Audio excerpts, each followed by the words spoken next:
além do Novembro Azul, são os meses que mais chamam a atenção, né, para essa finalidade, porque todo mês tem uma cor, né? Então, tem amarelo, tem laranja. Sim. Mas eu acho que o Outubro Rosa foi o primeiro que realmente chama a atenção. E o Novembro Azul, acho que agora também. Porque são os cânceres que mais acometem a população feminina. Vamos explicar, então, para quem masculina. Não sabe, o que é o Outubro Rosa, Flávia? Mônica, Outubro Rosa... O Outubro Rosa começou nos Estados Unidos, né, em 1990, com uma fundação que é a Susan Komen, que foi uma paciente que faleceu de câncer de mama muito jovem, teve um câncer de mama, fez diversas cirurgias, então foi uma paciente que teve o câncer. E aí a irmã dela, depois que a irmã faleceu, a irmã prometeu que ia fazer alguma coisa para chamar a atenção, para tentar fazer com que as mulheres tivessem um diagnóstico precoce do câncer, que tivesse oportunidade de um tratamento que não levasse as pessoas a falecerem.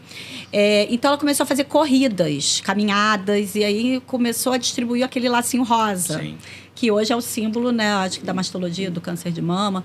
Em 1990 foi a primeira corrida contra, né, o câncer em Nova York. E aí, a partir daí, foi tomando uma proporção, que vários estados americanos foram aderindo, até que o parlamento americano fez um projeto de lei que outubro ficou conhecido como um Outubro Rosa. Tá. Para chamar a atenção, para tentar aumentar o diagnóstico precoce, para tentar uma prevenção desse câncer de mama que não parava de aumentar, entendeu? Beleza, começou nos Estados Unidos, aí se espalhou, né? Foi se espalhando. Aqui no Brasil, primeira vez o obelisco em São Paulo. O obelisco do Ibirapuera, que foi o primeiro monumento que se iluminou de rosa em 2002. Hoje é o Cristo é tudo. Os estádios, né? Então, Maracanã. A gente foi agora a Brasília num congresso e aí falaram que Brasília inteira fica rosa. E se você prestar atenção, os hospitais no Rio de Janeiro, eles também se iluminam de rosa nesse Eu fui sexta-feira no clube aqui no Rio Iate e ele estava a iluminação toda rosa. E todo mundo com aquele broche também, um lacinho rosa. O laço. Né? Então, assim, eu acho que realmente é um mês, né, que chama para a gente prestar atenção, né, nesse problema. Mas a gente tem que ter isso, né? Tem que tentar falar. Não adianta só falar do Outubro Rosa e as pessoas, os pacientes não saberem nem onde que vai ter uma ajuda. Então, vários lugares proporcionam mamografia de graça para a população. Lá no hospital, né, de Ipanema e da Lagoa, a gente recebe gente que... Felipe Matoso, CDPI, enfim, abrem vagas para essas pacientes. Até os laboratórios particulares também. Laboratórios particulares. Os privados fazem isso também. Então, assim, mais do que só falar, eu acho que a gente tem que tentar ter a conscientização, ação, né? A conscientização que é a palavra que eu acho que é mais importante na questão Outubro Rosa. Porque câncer você vai encontrar em qualquer mês. Mas a conscientização é quando como se você estivesse abrindo os olhos para as pessoas que, assim, olha só, não deixa de fazer, vai lá, procura. A mamografia ainda é a melhor arma para detecção precoce. Então, são essas coisas que a gente tem que estar o tempo todo falando que vai alinhar as pacientes com aquilo que o médico tem para oferecer. Lembra, tá na hora, ou minha mãe não fez. Mãe, quanto tempo que você não faz? 3 anos. Então...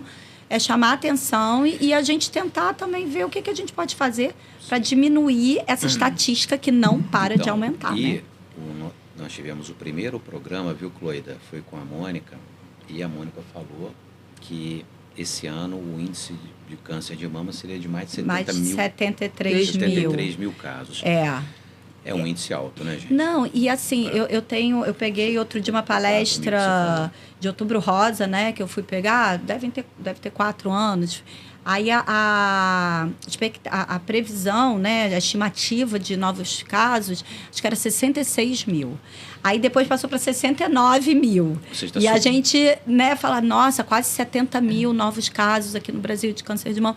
E agora a previsão para esse ano 73, né? Então... E só vai aumentar. Assim, o interessante que a gente tem que entender, quanto mais encontrar, ok. O importante é encontrar em fase inicial. Isso que a gente quer. Cura, porque né? a gente quer reduzir a mortalidade. A gente não quer só reduzir a detecção precoce. Mas seria bom? Seria. Mas a gente sabe que vai continuar crescendo. Mas o importante é você detectar em fase inicial e você conseguir tratar essa paciente e não levar o índice de mortalidade. Esse que, na verdade, é o nosso tendão de Aquiles. É diminuir a taxa de mortalidade. A gente conseguir tratamento para todo mundo, né? Exatamente. Aí muita gente pergunta, né? Mas será que não está aumentando porque está diagnosticando mais? A gente... Essa foi uma das minhas perguntas, porque nós tivemos 2 anos, mais ou menos, né? Da pandemia. Da pandemia. O pessoal não fez exame preventivo, não é isso?